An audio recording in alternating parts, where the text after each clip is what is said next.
The final years of the Beatles were marked by growing internal strain. Having worked closely together since 1962, the creative partnership between Paul McCartney, John Lennon, George Harrison, and Ringo Starr began to fracture, particularly after they stopped touring in 1966 and shifted their focus to exploring new directions in the studio. As their musical visions started to diverge, tensions escalated, especially during the sessions for their 1968 self-titled double album, commonly known as the White Album. The recording process became so stressful that Ringo briefly left the group during the making of Back in the USSR. Looking back on that time, Paul McCartney recalled the environment as fraught with conflict, noting that the band was on the verge of collapse, which naturally added pressure to their interactions. John Lennon later remarked that signs of their breakup were already evident in that record. Despite mounting difficulties, the band regrouped in January 1969 to work on a new project, originally intended to be called Get Back. McCartney hoped the group could rekindle the energy of their early rock roots and return to performing live. They assembled at Twickenham Film Studios in London to rehearse and record what would eventually evolve into the Let It Be album. The original plan was to film their creative process for a television special that would accompany their return to the stage. However, according to reports from the Liverpool Echo, the sessions quickly veered off course. Barry Miles, in the Beatles' diary, described the atmosphere as disastrous. The band members were still worn out from the grueling work on the White Album. McCartney took on a dominant role that clashed with Harrison's increasingly independent spirit, leading to resentment. Meanwhile, Lennon remained constantly accompanied by Yoko Ono, even during mundane moments, which added to the rising tension. The resulting friction was obvious, and it was all being documented on camera. During these troubled sessions, George Harrison abruptly exited the studio, frustrated by the discord and the limited space he was given within the band. Michael Lindsay Hogg, who was directing the special, remembered the moment clearly. Harrison returned after lunch on January 10th, stood silently at the end of the table, then simply said something akin to, "See you around," before walking out.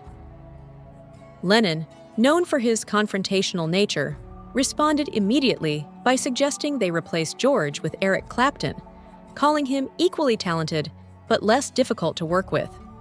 However, McCartney and Starr didn't entertain the idea. After the meal, the remaining three returned to the studio and launched into an intense jam session, an outburst of frustration channeled through distorted guitars and pounding drums. Yoko Ono, now occupying George's spot, contributed by howling into the microphone. Ringo later recalled Harrison's departure, explaining that it stemmed from a dispute between George and Paul earlier in the day. Starr said that George didn't tell the rest of them he was leaving, and it wasn't until they returned from lunch that they realized he had gone. Once they understood he wasn't coming back immediately, they began to play with raw, emotional energy, each musician venting through their instruments. Starr described his drumming during that jam as highly uncharacteristic and experimental, a reaction to the emotional charge in the room. Yoko, as always, was part of the scene. Harrison would later reflect on his decision to leave, explaining that being filmed during arguments was a breaking point.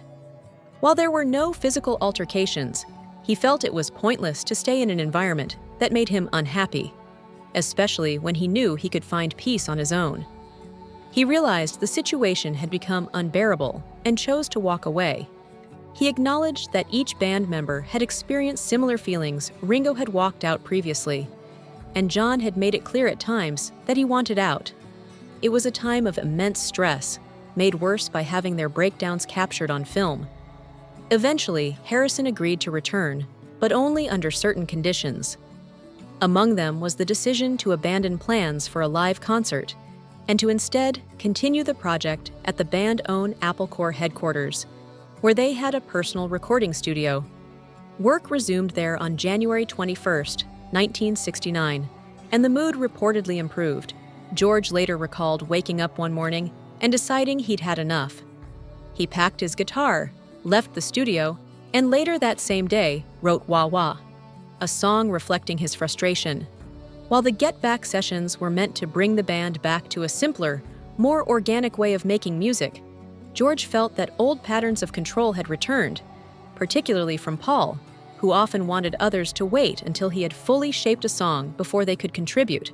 Harrison began to question his role in the band, feeling sidelined and emotionally drained.